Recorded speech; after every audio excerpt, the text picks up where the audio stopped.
the introduction and inviting me again third time to deliver a talk. And today I will be talking about myeloid cells in health and disease. And I can see from the the audience that maybe most of them are students. So what I have done today is I will start with some very basic introduction, which is I hope will be good for everyone to just come on a common ground of what is immune system, what are the cells we are talking about, how they play an important role, and then I will give you some examples of how these cells are important in health and disease, mainly from the work we have done at Oxford. And then I will like to give you some perspective of how actually one can use these cell types for the drug discovery application, which is my current interest working in a big pharma company. So if we look at the immune system, we can actually divide our immune system into two broad categories, which is innate immune system and adaptive immune system. There are different components of each of these systems. So, for example, in the innate immune system, we have physical and physiological barriers of skin and mucosa. So, anything which is, say, mucus production or lysozyme production in our tears, some of the cytokines, complement system, they are a very good physical barrier which are actually protecting our body from invading pathogens. And if we look at the cellular component of immune system, then if we take human blood, there are a lot of cells which you can actually get from the blood. They include cells like neutrophils or monocytes or eosinophils, macrophages, and these are macrophages which are either the tissue resident one, or you can actually have macrophages which are derived from the monocyte. And I will give you like some more detail about how this whole process is happening. But for now, just remember that there are two different innate immune system. One is the physical barrier, and the other one are the cellular system. And these are different cells which actually protect our body from invading pathogens. If we look at the other arm of the adaptive immune system, then we have adaptive immunity, and these are mainly like B cells and T cells, which I'm sure you all have read in your textbook. And there are different types of those B and T cells. Like for example, we have naive T cells or cytotoxic T cells or memory T cells, or some of the T regulatory cells, which are kind of say suppressor T cells. We have helper cells, and we have different subset of like plasma cells, like memory B cells. And nowadays, with the advancement in technology, what we have seen is that each of these bigger cell types, which we know, either it is neutrophils or monocytes or macrophages or cytotoxic T cell, now we can study all these cells in much more detail, and we know multiple other subset of these cells in much more granular detail. But this is, you can say, as a textbook knowledge, what we know at a very broad scale. So two things to remember: our immune system is innate immune system and adaptive immune system. Adaptive immune system is composed of B and T cells and different types of B and T cells, and innate immune system is a physical barrier plus some components of cellular systems. Now, with reference to like today's talk, I would like to focus on immune cells, which are myeloid cells, and these myeloid cells are multipotential hematopoietic stem cells, which are also known as hemocytoblasts. And these cells differentiate into common myeloid progenitor or common lymphoid progenitor. And lymphoid progenitors are the cells giving rise to adaptive immune system, or the T cells and the B cells. We will not discuss this part in much more detail, but what we'll focus is on the myeloid component. So these common myeloid progenitor cells can be further divided into megakaryocytes or erythrocytes or mast cells or myeloblast. And then myeloblast can further differentiate into like basophils, neutrophils, eosinophils, or monocytes. and these monocytes can actually go to the to different tissues, and there are different types of macrophages in different tissues, and they can differentiate into these tissue resident type of macrophages. So today we will focus on macrophages, and I will give you like some examples of how these macrophages are important for protecting us from invading pathogens and maintaining homeostasis. But there are multiple different other types of cells which are part of these myeloid cell component, which will not focus today in this session. So this is just an overview diagram showing different population of macrophages, and these are tissue-resident macrophages. This is one of the famous review from Miriam Mirad's lab in United States, and what they have shown very nicely is, if you look at different organs, for example, brain or lungs or heart or liver, intestine, bone marrow, you have different types of macrophages. In brain, we have microglia, and we know that if there is a damage in the myelin sheath, it can actually result in the disease. Similarly, sorry, do you have any question? नहीं नहीं नहीं, उनका अश्विनी जी का कोई बच्चा बीच में बोल रहा था, इसीलिए please Okay, okay, continue. no problem. Just I mean, I'm happy to answer any questions in between. So if anyone has any question, Yes, just like, yes. or any They will unmute. clarification, They just can, participants can unmute and ask if they yeah, wish. yeah. Let's keep this like a very interactive session, and I will go very slow so that it's much more easier for everyone to understand. Then we have like other tissue like lung, for example. We do have alveolar macrophages, and they are extremely important in recycling of excess surfactants. In the heart, we have cardiac macrophages. They are important for protection of blood vessels and also facilitate electrical conductance through the cardiomyocytes. Similarly, in the intestine, we have lamina propria macrophages, and they're extremely essential for the pathogen clearance. During the homeostasis condition, these macrophages actually release a lot of cytokines, and they all are listed here. So, for example, astrocytes, they release cytokines like IL-3 or IL-33, or in the case of intestine, there are GM-CSF, which is being released by these macrophages. Then we also have some neurons, the glial cells, they produce MCSF.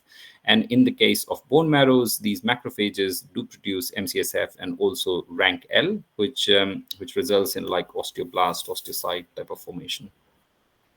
What is important to understand here is that macrophages are extremely important part of the immune system, and they are not only present in the peripheral blood, but they are quite tissue resident. So we do have macrophages which are residing in the tissue, and these macrophages play a very important role in homeostasis or of physiological processes, and they are regulated by some cues which are different cytokines and the microenvironment which they're exposed to. It is also important to recognize that there is shared responsibility of tissue resident macrophages. So, for example, our body has a huge number of cells, and these cells constantly are being they're divided, and at the same time there are a lot of cells which are actually dying in different organs every single day.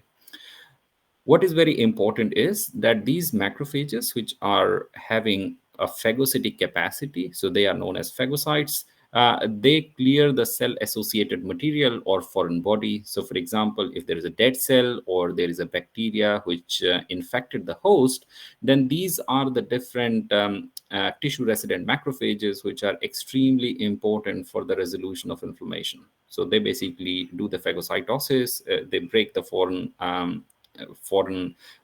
bodies and degrade it, and they finally clear it.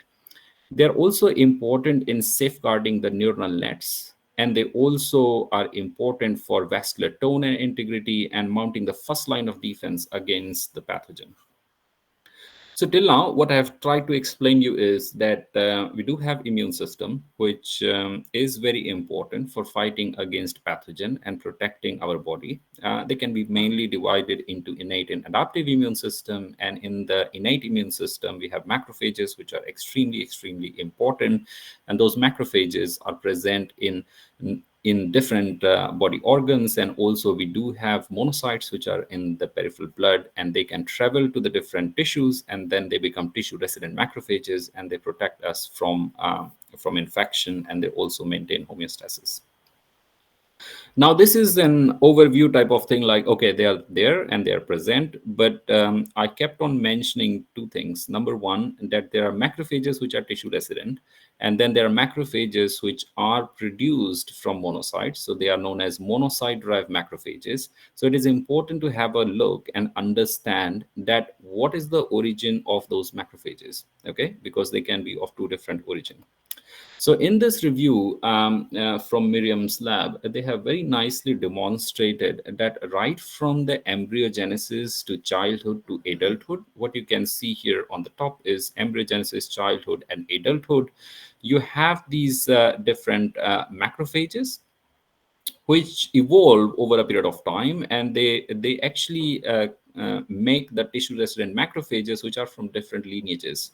So what you can see here in this diagram is if you have anything which is embryonic macrophages, so it is labeled here in say light brown color, and then you have monocyte derived macrophages which are labeled here in light purple blue color.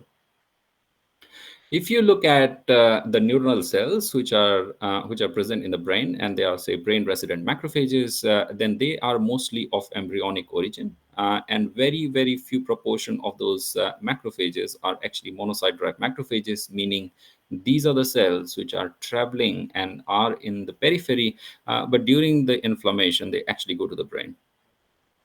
Then we have other macrophages, like, for example, alveolar macrophages, which are lung resident macrophages, and these macrophages are of mixed proportions. So, for example, you can see there is a significant proportion of these macrophages which are actually coming from embryonic origin, but then you have like roughly 35-40% of those macrophages which are monocyte-derived macrophages.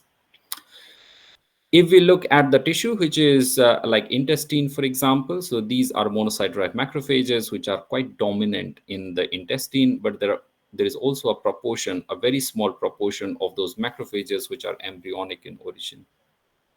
So why I'm telling you this is because it is important to understand that from where these macrophages are coming from. It tells a lot about the functionality of those macrophages, and also a lot about how they are important in maintaining the homeostasis in the different body organs.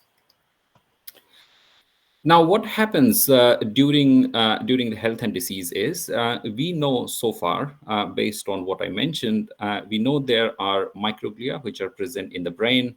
We know there are alveolar macrophages present in the lung, or we have lamina propria macrophages present in the intestine, or cardiac macrophages in heart, and Kupffer cells in the liver. And these macrophages are one of the, you can say, underlining pathological factor which actually results in diseases like Alzheimer's disease, or maybe in the lung it results in COVID or lung cancer or intestinal fibrosis. Similarly, in intestine it can result in inflammatory bowel disease, or in heart it can result in myocardial infarction, or in the liver it can result in cirrhosis or liver cancer, and so on. What is important to understand is that we do have monocyte-derived macrophages, which are actually your blood monocytes. And these blood monocytes, when there is an inflammation, they actually travel to different organs, which you can see here with the arrow line. And these monocytes become, a proportion of these monocytes, they become macrophages, and they release a lot of pro-inflammatory cytokines. So there is a huge amplification of inflammatory signals because you have these peripheral blood monocytes traveling to the damaged organ, and these are actually the, you can say, after the neutrophils, they are the second cells which are going to the site of inflammation. And the reason why they are going there is not to cause inflammation, but they are going there to actually clear the dead cells, which are, say, neutrophils, which are going first cells to the site of inflammation. They are there to actually clear those cells.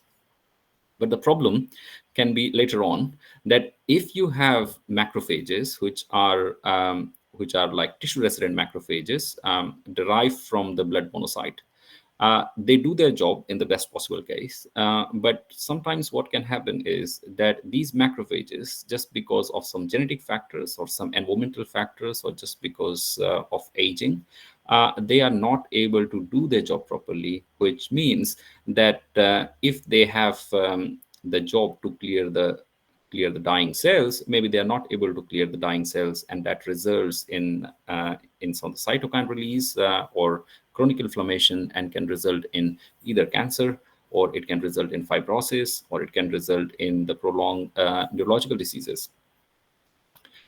So, what I have mentioned till now is that we have our immune system, which is very, very important. And one of the cell type in the immune system are actually macrophages. They are also super important. And I gave you like a very layman's language functionality of these different cell types and why they're important. Now I want to show, based on the research what we have done in Oxford, to show that they are actually functional. It's not just about like very nice cartoons and showing that, oh, they play a very important role in homeostasis, but you can actually test this in the lab. So there are short chain fatty acids, and these short chain fatty acids are mainly the microbial derived products. Okay, so when we eat anything which is a complex carbohydrates, we have gut bacteria, which which are actually breaking down these complex carbohydrates, and they result in the formation of short chain fatty acids. And butyrate is actually one of them, but you can have like acetate, propionate, and multiple other short chain fatty acids, but these three are the most predominant one. So we wanted to test that if you have these short chain fatty acid, which is good for our body and also for protecting our immune system, and this has been shown by multiple different landmark studies from people showing that if you don't have butyrate, or if you don't have short chain fatty acid, or if you don't have the microbe present in the intestine, then your immune system development is not proper, or you can have effect on the functionality of different component of immune cells. So we wanted to see this from a complete different perspective. We wanted to understand that if you have butyrate, which is being produced in the intestine, and you give this butyrate to the macrophages, then are your macrophages get some phenotype which is beneficial for our body? Okay. So now let's go into the experiment. And what we have done is a very simple experiment here. We take blood from the patients. So you just take 10-15 ml blood from any healthy volunteer, and then you differentiate the monocytes into macrophages in the presence of MCSF. Once you have the macrophages, then you can infect with the bacteria of your choice. Here, what you can see is we have infected with bacteria like Salmonella or AIEC, which is adherent invasive E. coli, or S. aureus or C. rodantium, which is a pathogen for mouse. And after the infection, 1 hour of infection, you can treat these macrophages with gentamicin, which is an antibiotic. But the cool thing about gentamicin is that gentamicin cannot penetrate inside the mammalian cell. Okay. So because it cannot penetrate inside the mammalian cell, so what you are expecting is that you have these macrophages which are infected with the bacteria. Now your bacteria is inside the macrophages, and bacteria can divide inside the macrophages. But if you treat the cells with gentamicin, it will kill every bacteria which is actually present outside, and all the intracellular bacteria will be alive. Okay. So we treat the cells with gentamicin for like 2 hours, and then we just do a plating on an LA agar plate, which you can see here. And what we have done is we have done two different conditions. One is the control condition, where you don't add any butyrate to the dish, which is just the monocyte differentiated into macrophages in presence of MCSF. And if you do this differentiation in the presence of butyrate and perform gentamicin protection assay, what you can see is a very dramatic increase in the bacterial clearance, which accounts for roughly 85 to 90% of bacterial clearance, suggesting that actually if you have butyrate, or if you eat a lot of fibers, then you are empowering your macrophages to clear more bacteria. Okay, and this is not a surprise, because if you look at patients who have inflammatory bowel disease, for example, then people have measured that they have less short chain fatty acid. So definitely there is a relation of decrease in the short chain fatty acid levels and inflammation. So what you can see here in this agar plate is that after the plating, you have control condition, which are three different lanes, and then you have butyrate condition, which is the three different lanes on the right hand side. And you can see in these three lanes, you have very, very few bacteria in comparison to these lanes, suggesting that if you treat macrophages with butyrate, you can induce antimicrobial clearance. And this way, you can think of that butyrate production is such an important thing in the gut. Okay. I will not go into details of literally every single experiment we have done. I've this is already published in 2019 in Immunity. But what I just want to point here is that this is not the mechanism which is against just one bacteria, say Salmonella. You can use this butyrate differentiated macrophages and try to quantify with gentamicin protection assay that are macrophages able to clear different pathogen? And the answer is yes. And this is a massive, massive effect size, which you can see. And every single dot here is an individual patient. And for this specific condition, we have tested this on more than 100 individuals with an effect size of almost 90%, or somewhere between 75 to 80, 90%, which is super exciting. Now, the question is that we have multiple different short chain fatty acids which are present in the gut, as I mentioned, and acetate, propionate, and butyrate, which you can see here, are the most predominant one. Now, the question is that if we have butyrate in the gut, is the butyrate the most important one, or there are other short chain fatty acids which can do a similar things? And what we have done here is we have differentiated monocyte-derived macrophages in presence of butyrate, or in presence of propionate, or in presence of acetate. And what you can see here is essentially the effect what we get is only in the butyrate macrophages, which is the maximum effect size. Propionate shows to some extent, and acetate effect is non-significant in comparison to control, suggesting that the effect of butyrate on macrophages, which induce antimicrobial activity, is very specific and is driven by butyrate. Okay, or changes what changes which results due to differentiation in the presence of butyrate. It is also important to note here that if you basically measure the bacterial clearance ability of control macrophages versus butyrate macrophages over a period of time, you can see just in like 30 minutes, you already have massive clearance of bacteria, which is increased further at 60 minutes or 90 minutes and 120 minutes in comparison to control, suggesting that your macrophages, which are control macrophages without any butyrate, they will be able to clear the bacteria, but actually your butyrate differentiated macrophages are super strong in the bacterial clearance. It's also important to note that the effect what we see with the butyrate differentiation is a specific effect and over the period of 5 days. So differentiation of monocytes to macrophages take roughly 5 days or 5 to 7 days. People do it differently in different labs, but 5 days is like pretty standard. And if you treat these monocytes with butyrate for 5 days, you see this massive bacterial clearance. But if you treat butyrate just for like 24 hours, you actually don't see this effect, suggesting that butyrate somehow it primes over a period of time and it makes your macrophages to clear much more bacteria. And this is also true if you look at just here, like control versus butyrate macrophages. And this is This is we have also done in the mouse, and you see a very nice effect size on control versus butyrate macrophages. So this is like one of the key findings of the paper, which is the very first figure. And then later on, we actually investigated multiple different things. We will not go into the details, but I just want to highlight the key important things that butyrate induces differentiation of macrophages with potent antimicrobial function, which you can see from the results. It also enhances antimicrobial function, which is a consequence of glycolysis and mTOR inhibition. And for this, we have done some metabolomics and some Western plots to show that this effect is very specific. We've also performed some single cell sequencing on the butyrate and control differentiated macrophages, and we have very nicely shown that the effect of butyrate is basically because of inhibition of HTAC3 to drive the metabolic changes and microbicidal function. And this is just the summary of the paper. So if anyone is interested, you can actually read the whole paper, and I will share where this is present. So this is not in context of Excuse disease. me, Dr. Sumit. Yeah, Yeah, sorry, I have a question. sure. Yeah, this is indeed very interesting paper.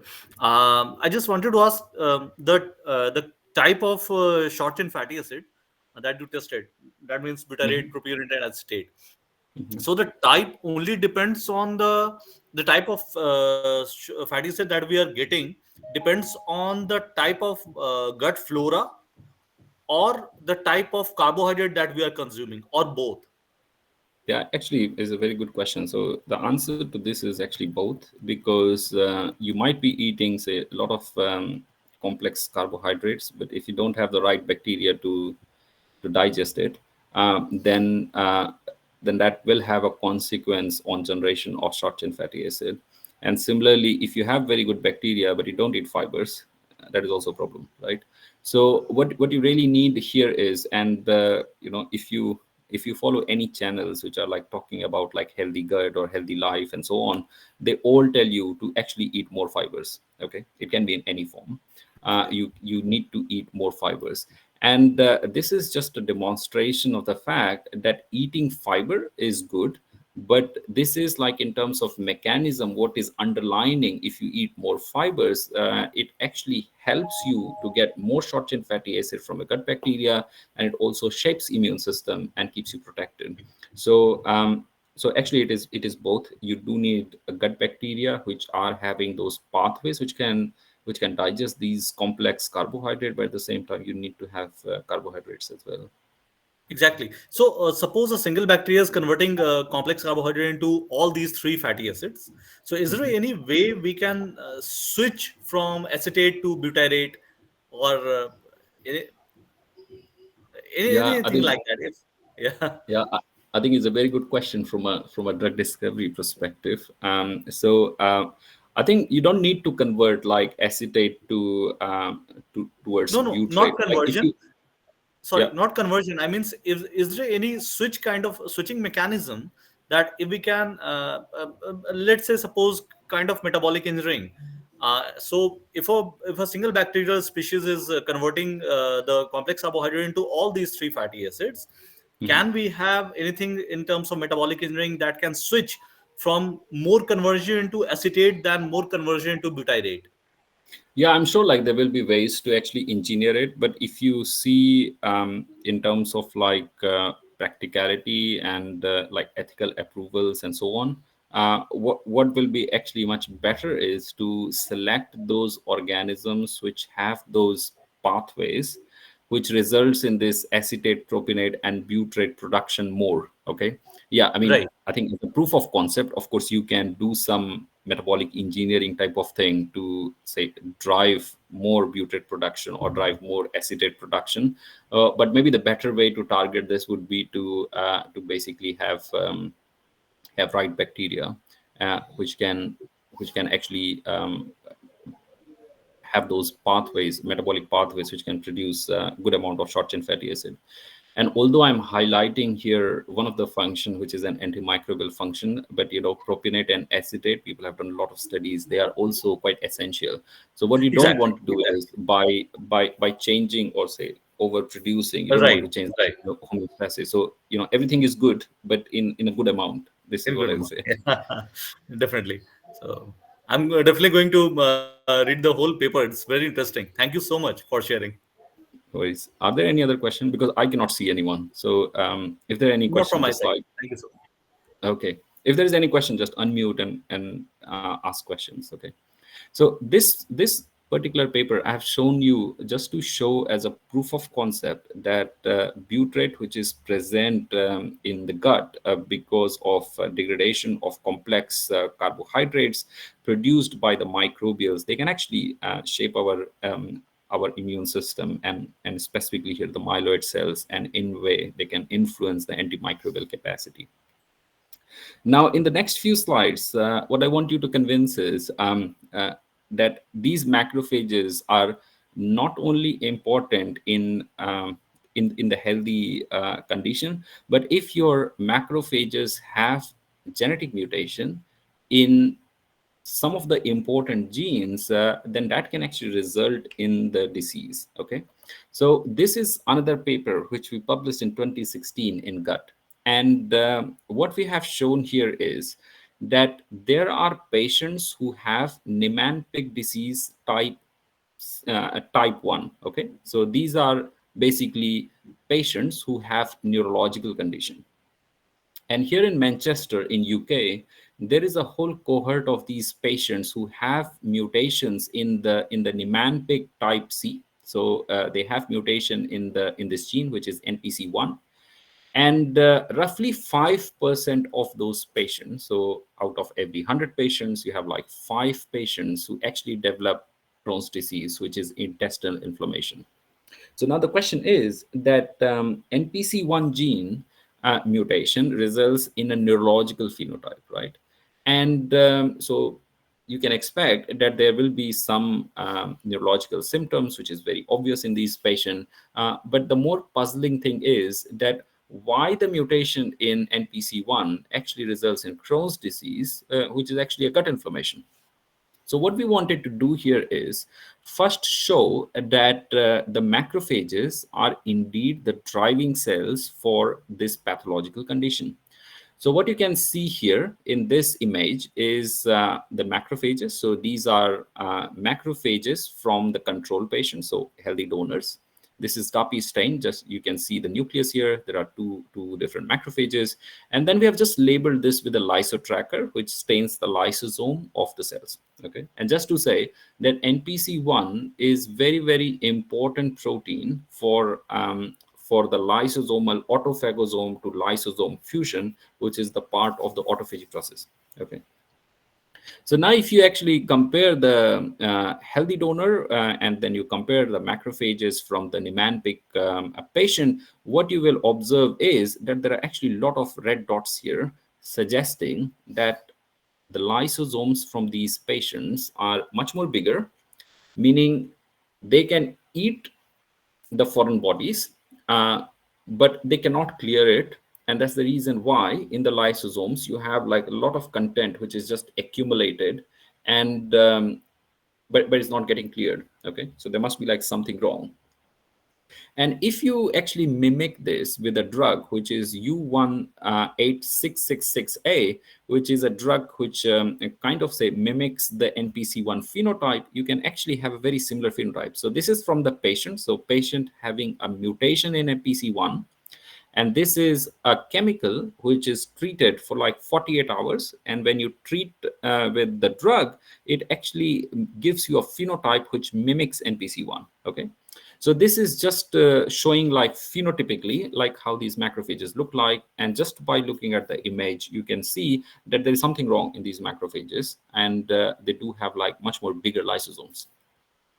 Now, what we did next was we actually took the blood from these patients and we differentiated monocytes to macrophages, okay, without adding anything. So I will take you through this one graph, because the only difference between this graph and this graph is use of different bacteria. That's it, okay?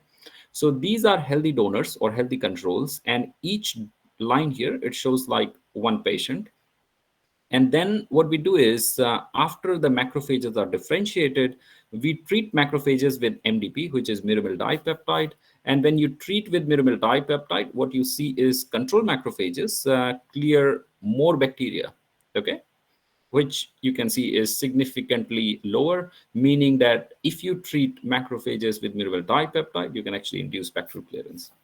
Now, what you can see in the NPC1 patient is that these are 4 different NPC1 patients. And in the patient macrophages, even if you treat them with myromyl dipeptide, you actually don't see increase in the bacterial clearance. And this shows that there is some problem that they're not able to clear, which actually endorses what you see in the image here. Now, you might argue this is actually much more clear in the case of Salmonella than in AIEC, and yes, it is true. We did test it in AIEC, which is adrenal invasive E. coli, but in the adrenal invasive E. coli, this effect is not that strong as we see in the case of Salmonella. Okay, so what I'm showing you here is that if there is a human who have mutation in NPC1, this is a genetic mutation. This mutation can lead to change in the macrophage phenotype, which you can see under the microscope, and you can do a functional testing to validate that this mutation is actually resulting in a macrophage defect. Okay. So next, what we did was we wanted to actually see that if the problem is just the lysosomes, then we have a cyclodextrin, which is an FDA-approved drug, and what it does is it decreases the lysosomal size. Okay, so you have the macrophages which are treated with the drug, and what you see is there are a lot of red dots, which is a lot of lysosomes. And if you treat with the drug, then you see less and less lysosomes, suggesting that somehow this drug is trying to correct the lysosomal defect. Okay, I'm not showing you the result, but the most surprising thing is that even though you can make your lysosomes, say, smaller in size, or you can see much less of red dots here, these macrophages are still not able to clear the bacteria, which means that although you can correct the lysosomal storage thing, but still it is not able to clear the bacteria, which is a problem in these patients. So what we did was we actually used another drug, which is known as chlorpromazine. So this is FDA-approved drug, and it is given to the patients who have schizophrenia. And we have shown very nicely that if you actually have macrophages which are infected with the bacteria, so this is the nucleus, which is stained in the blue color. And then you have LC3, which is the marker for autophagy, which you can see in red color. And you see this in red color basically because this is bacteria, and you have GFP salmonella, which is green in color. So all the dots, what you are seeing is macrophages, which is infected with the GFP tagged bacteria. Okay. Now, one of the question which you might ask is, actually, I'm seeing the overlap of GFP and RFP, then why I don't see an orangish yellow color? The reason for that is that these are GFP salmonella, and once they are in the lysosome, they are quenched. So you don't have the signal, which is a green signal. That's why you see like a red color bacteria. But one thing to note here is that if you have control macrophages, and if you have macrophages which are treated with the drug, you have a lot more bacteria here which are present in the treated condition. And if you treat with the drug chlorpromazine, then you have literally all the macrophages which are infected with this bacteria, they co-localize with LC3, meaning that now your macrophages which have a defect in the lysosomes, they can not only clear the lysosomal defect, but they can actually clear the bacteria. So this is actually very cool, and we have also tested this in patient primary cells, and we are able to show that if you treat with the drug chlorpromazine at a very low dose, you can clear the bacteria and you can actually clear the genetic defect. Again, I will not go into detail of this paper, but what we have shown very nicely in this paper is that mutation in the NPC1, which is the gene I mentioned, Niemann-Pick type C, predisposes to the early onset of IBD. We have shown that NPC1 defects actually impairs the intracellular clearance of bacteria, and we have shown that if you treat with the drug cyclodextrin, which is an FDA-approved drug, it actually corrects the lysosomal defect, but it does not does not restore the antimicrobial function. But if you treat with the drug, which is chlorpromazine, then you can actually have good macrophages which are able to clear the bacteria. Okay. Now let's move on to another story, which is again from patients. And this study was published in JACI in 2020. And what we have done here is we had a patient who had mutation in DNase2. So this is a gene which is extremely essential for cutting the DNA. Okay. So as the name suggests, it's DNase, meaning it chops the DNA. Now, if you have DNase2 deficiency, then the DNase2 enzyme is not being produced, or even if it is being produced, it's not functional. Okay, so these patients, they have a mutation in DNase2, and this enzyme is expressed in the lysosome, and because they're expressed in the lysosome, if you don't have the enzyme present, your DNA is not degraded. Okay. So this is really like primary cells from the patient. And the very first experiment what we did was we actually looked at the DNase2 mRNA expression here, and you can see different immune cell types. And you can appreciate just by looking here that these are actually the macrophages which are producing, which are expressing the highest amount of DNase2. And we took some macrophages from these patients. So we get the blood from the patient, and then we compare it with the control. And in this experiment, we have done a very simple experiment. It's just like a nucleus, blue color, and then you have like the lysosome, which is basically staining the lysosomes. And what you can see in the picture is that in the patient, you have like lot of DNA, which is literally present in the lysosome. So you can see in this figure, and you can actually quantify this, that the amount of DNA present in the lysosome per cell is actually significantly higher in the patient having mutation in the DNase2 deficiency, just because these patient macrophages are unable to chop the DNA. Okay. This we have shown with multiple different tools, because maybe using a one tool can be an artifact. But what you can see here is this is another dye which we have used. So we have used cyber green, lyso, and dapi. And what you can see is, if you look at the patient, then you have like a lot of lysosomes and DNA, which is actually present in the cytoplasm or in the lysosomes. You would expect DNA to present in the nucleus, but not in the cytoplasm. But these patients actually accumulate a lot of DNA in the cytoplasm. And again, this is quantified here. Similarly, we also did some infection in these macrophages, and then we wanted to look with like cyto9 dye, lysosome, and DAPI staining. And again, what you see is that there are a lot of bacteria which are there, and there is a lot of DNA present. And you can imagine if these DNA is present in the lysosome, it will actually result in an interferon responses, and the patient is really sick. So these evidence just provide you a proof of concept that actually macrophages are really important, and they play a very important role in homeostasis.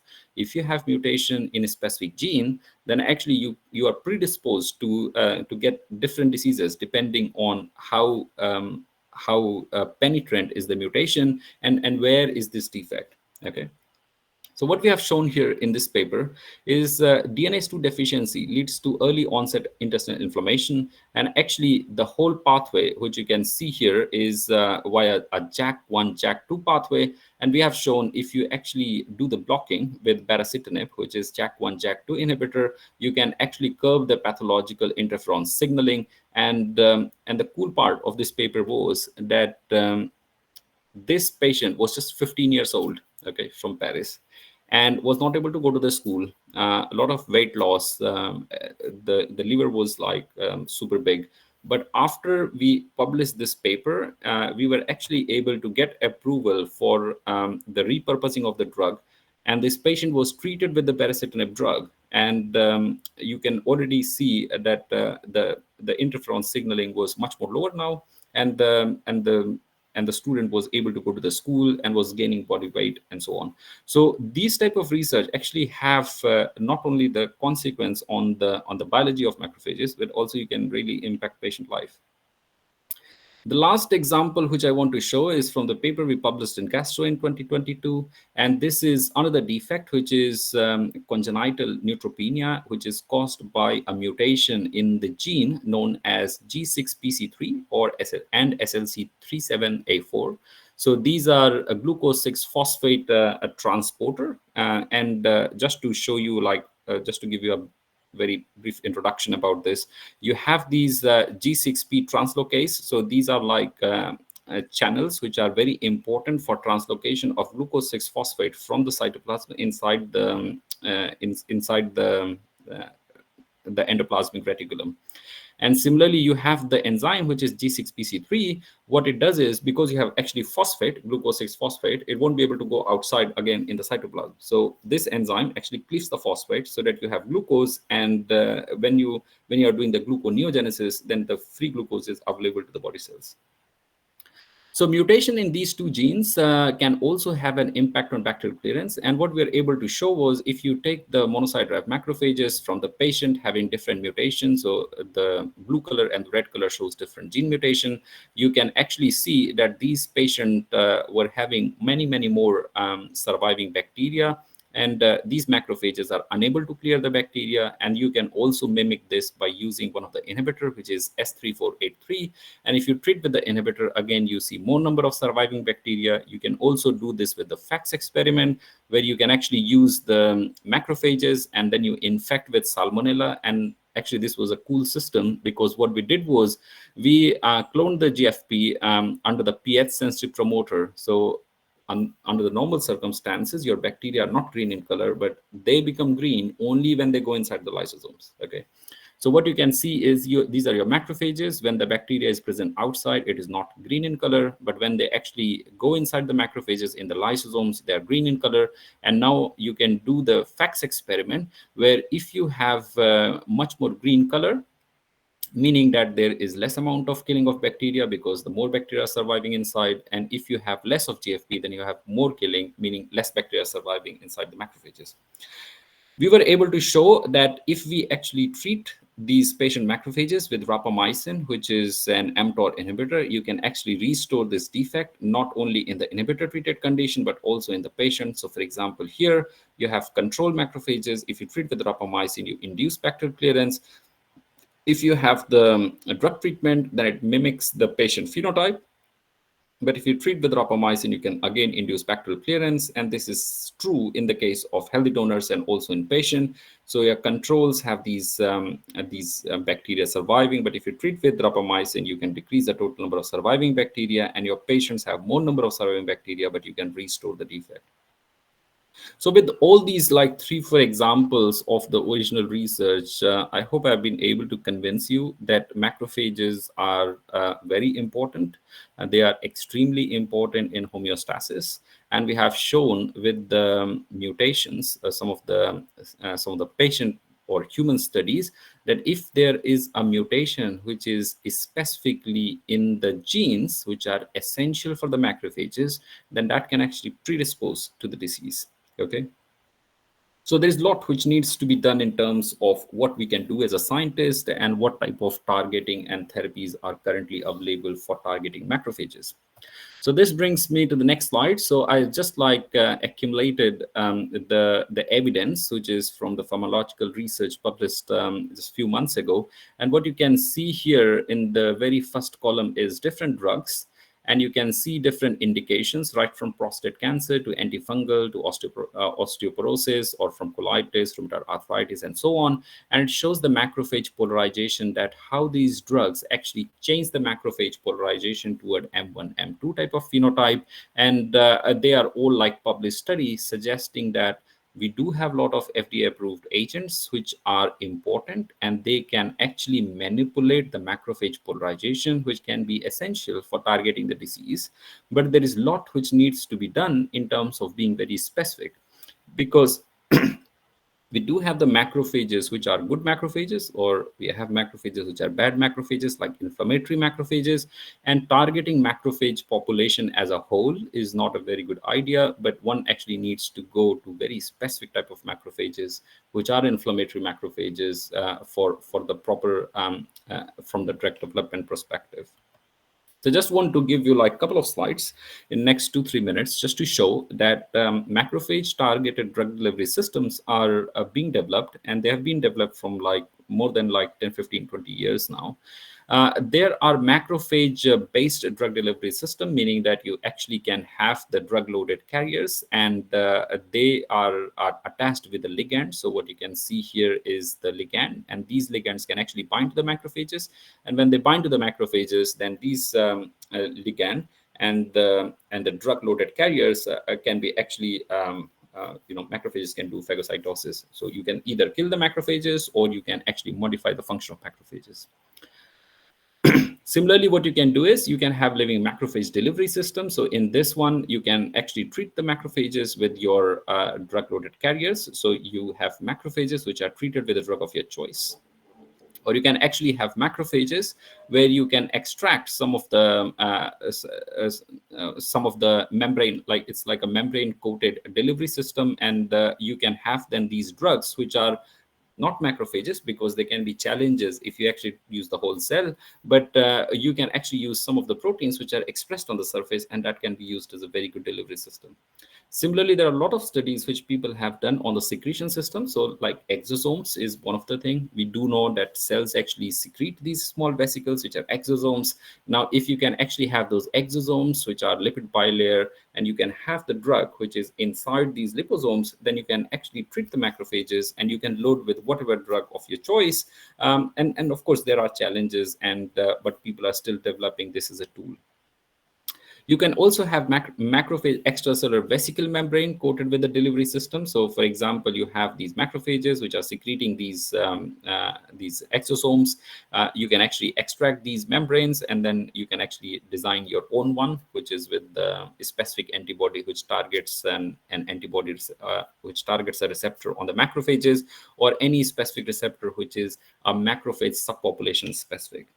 So there is a lot which has been done from 1981. It was the first macrophage targeting delivery system, which was first published in 1981. These are just a couple of papers. Then there were live macrophage delivery system, which I've shown you, where this was done in 2006. Then there were macrophage extracellular vesicle delivery system being researched and developed in 2010. And then there were macrophage membrane modified delivery systems. And currently we are into macrophage extracellular vesicles, which is something which is a very hot topic. There are a lot of biotechs and the pharma company in this space, but there are challenges around how you actually use these vesicles to do a very specific targeting. So I hope I have just provided you with the first, a very simple introduction to the immune system. What are the different cell types? Why macrophages are important? What is the role of those macrophages? How we can actually investigate those macrophages by using human system, or actually working on patients who have very defined genetic defect, and then how one can think of targeting these macrophages from the drug discovery perspective. Whatever I have discussed today is all on the website, and most of the stuff is already published. So if you're interested, you can actually go to the Google Scholar, and you can actually access most of these papers. They're all open access. So with this, thank you so much. And